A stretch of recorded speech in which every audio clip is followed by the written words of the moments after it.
The hugger.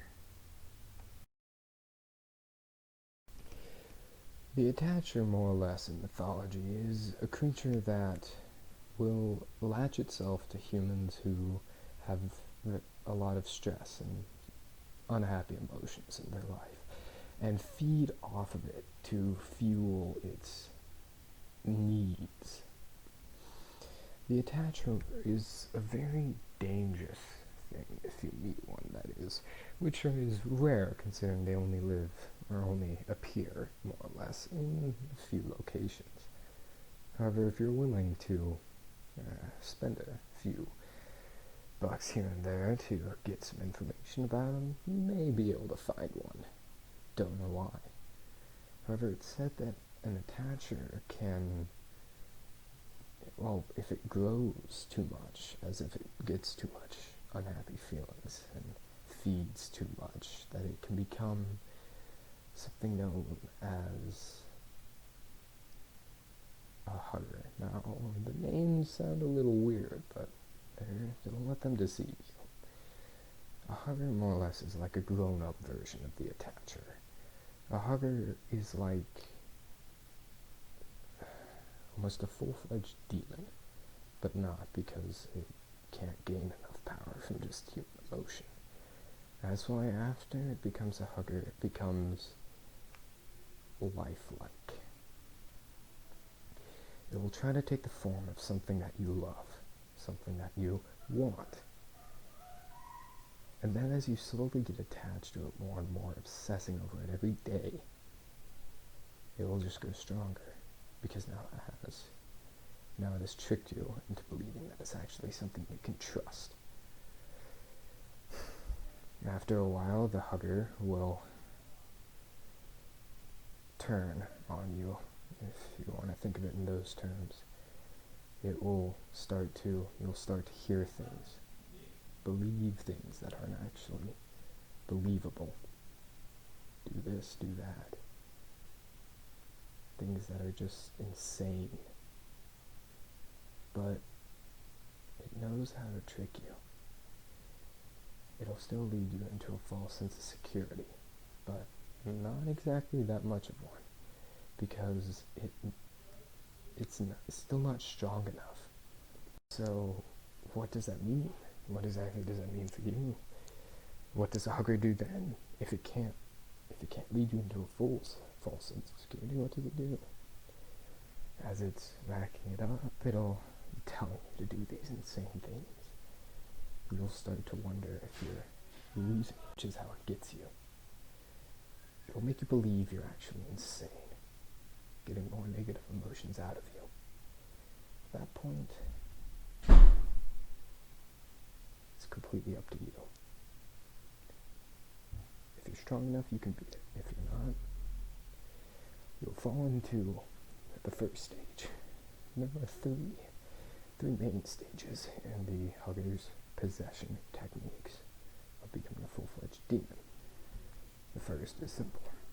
It'll make you think you're absolutely insane, making you think hearing voices here and there are real. But that's, again, not the case, considering it's just a trick, wanting you to believe that it's actually there. After it's made you believe that you're completely insane, you'll enter stage 2, which is a little bit more disturbing. So if you're soft at heart, now would probably be a good time to turn back. At stage 2, you'll begin to believe that the object that it is turned into is not an object, but an actual living thing, and that it must be taken care of day in and day out. You'll start believing maybe it's a child, maybe it's a dog, maybe it's a cat, maybe it's an animal altogether. And you'll just think that it's part of you, that if you don't have it, you can't live, which is exactly what it wants. The closer it gets to you, the stronger it will get. But that's the hard part for it, considering, as I said, it's not that strong, but it's strong enough. It usually goes after weak-minded people for this reason. If it can easily make you believe it's real, then it can easily destroy your mind, which is, of course, the stage 3. Stage 3 is when everything goes down. During stage 3, you'll begin to see the object as something disturbing, the most horrifying thing. It'll take it and it'll distort it. If it's a doll, maybe you'll see black sockets as eyes with some weird black liquid coming out of it, and its mouth wide open, and inside you just see blackness. No back or anything. It'll have jagged teeth somehow, eyes black. And not many records of this have been found, but it's there, alright. After a while, in stage 3, you'll begin to completely break down, which is how it gets you, of course. When your brain starts to break down,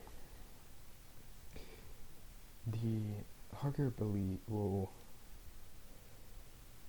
find a way to take advantage of that, which is why it does everything it does. It gathers enough strength from your mental breakdowns that you have day in, day out, to grow strong enough to where it can take over your entire body, your mind, all together. And what happens then? Well, I guess you could say there's a 4th stage, if you want to call it that, and that is called possession. It's pretty much like a possession, but a little bit different. With the hugger, it will lead you on. As it slowly takes you over, you'll hear comforting voices.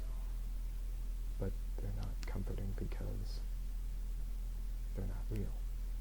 You'll believe that it's a safe person, it's someone trying to help you, but then it fully materializes in front of you, and you see the horror that is the hugger, or the attacher.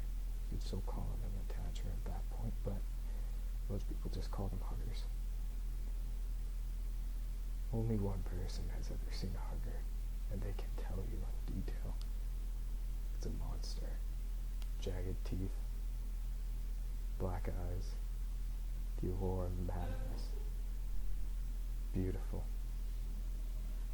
So beautiful. But the possession is simple. After it materializes, it goes towards you and holds out its hand. You're in a mental state where you think that that's an actual person.